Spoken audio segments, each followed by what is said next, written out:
really coming from the point of commitment, adding to what you've already said, there is also possibility that what you are committing to might not look enough for you to commit to it. So there is a possibility that besides the personal vulnerabilities that I have because of a toxic environment at home, or because of my inability to sense what the other one's needs are, there is a chance that I am not too sure whether this decision is going to be right or not. In that scenario, are there some basic general what should I say, flow of thought that I can consider? Because I as an individual, when, as we discussed, that the initial time of a partnership is so rosy that we kind of get overridden by emotions, and in a highly emotional and excited state, what kind of decision would we be, how sane decision would we be able to make for a long-term partnership could be doubtful. So in that state of highly positive emotions towards an equation or towards an individual, are there some rational things that we can probably think of that that could help us make a good decision and reduce the anxiety that we feel toward committing? Absolutely. So I think there is definitely a process that we can understand and follow. So I think the first and the foremost thing is, whenever we enter into any kind of relationship, the best advice that I can give is that go slow and take your time. Take your time to explore, because again, as we talked about earlier, the overpowering feelings of love, excitement, newness, they create a lot of blind spots for us. So we are kind of like rushing. We are driving at a speed of like 100 kilometers per hour. So we're not able to see like what else is on our left and on our right? So there are a lot of blind spots that we overlook initially.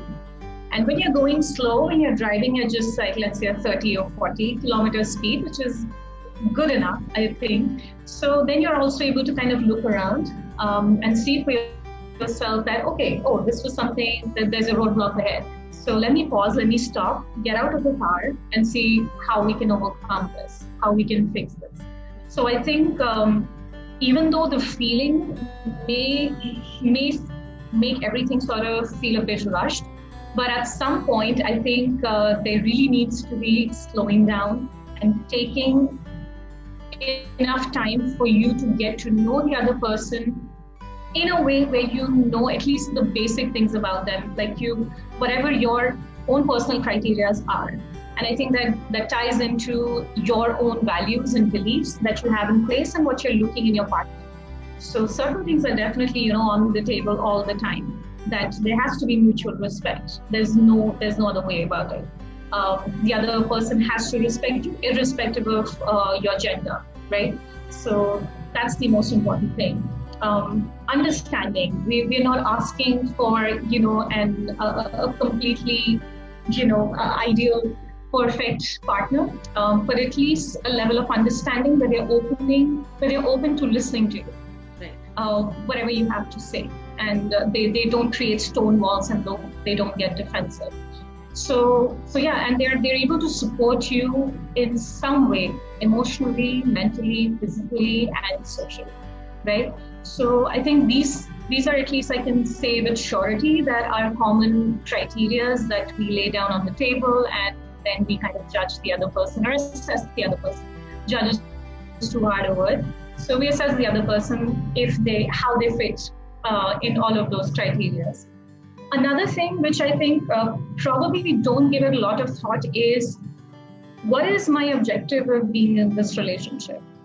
Is my objective, let's say, fulfilling what the society has, given us all throughout the generations, throughout the centuries, which is, have a married life, have a kid by this particular age, and create your family.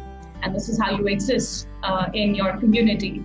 So is that my objective? That, okay, because I'm now like 32 years old, so I should probably get married. So, and I'm not saying it's the right or the wrong kind of thinking. Well, it is what it is. So, but I think you need to be very clear in your head, because these were the kind of things that used to define marriages or commitment in earlier times, where marriages were just a symbol of status and basically a trade. It was a trade for the families to be more economically powerful, more strong, and to provide emotional and financial security to the women. So yeah, it was kind of a deal, a contract, basically. And I think a lot of people, they still kind of are in the same phase, even though they may not describe it like that completely, but they just go by what the society has asked them to, which is fine. I don't think there's anything wrong in that. But I think then you need to be clear that, okay, if the society has asked me to do it, do I have any of my personal objectives? That, okay, I will get married, but what am I looking to get out of this relationship? I need a companion, who can love me, who can support me in dire times, or I need someone who can work with me, expand the family business, or whatever that it is that you're looking for. So I think it's very important to pause and reflect that, okay, why do I want to marry this person? Why do I want to take this relationship a step forward? What am I getting out of it? And people have different ideas and opinions around it. So sometimes they're only looking for, to satisfy their physical needs. And there are other kind of open relationships or, non-committal relationships that exist. And if you interact with more people, you will find that it is more common than we think. So do you really need to get married just for the sake of fulfilling your physical and sexual needs? So yeah, I would really think at least these two things, that slow down, take it really slow in the beginning, get to know the other person, look at your blind spots, things that you may overlook. And I think also learning from our own mistakes, as well as the toxicity that we have seen in our familial dynamics, right?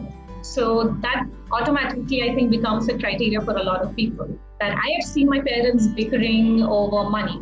So that is something I really don't want to do. I want to be very, very clear about how we are handling our finances, who is responsible for what. So yeah, I think if you're able to definitely have these kind of conversations without getting offended or feeling that, the other person is trying to tell me things and how I should be doing it. So that's probably a red flag that, okay, you have to clarify that before we commit to each other, we get married and we create our own lives. So it's important to talk about these certain things and see how your partner responds to it. So, and about, family dynamics, that how do they interact with their own families? And are you comfortable with that? Is that something that you also long for? Is it something that you easily kind of blend in? So yeah, I think because in Indian society, especially the joint family structure, I think is kind of making a comeback in some ways, especially right now when we are in lockdown. So a lot of people kind of who were living in nuclear families, they have gone back to living in bigger families with their parents, grandparents. So I think, yeah, we kind of have a sense of what we need and definitely what we don't need. So keep that in mind and always have a conversation. Don't assume that your partner will automatically understand or know this is what you're looking for. So yeah, that's my third probably suggestion, that do not assume. Whatever is it that you're not sure of, address it and talk about it. You really do not want to play the blame game that, okay, I thought you knew, but you were not able to guess what I'm thinking. That really disappoints me. So no one is a mind reader. So be explicit in your needs, and especially before making a major decision. So communicate that. Yeah.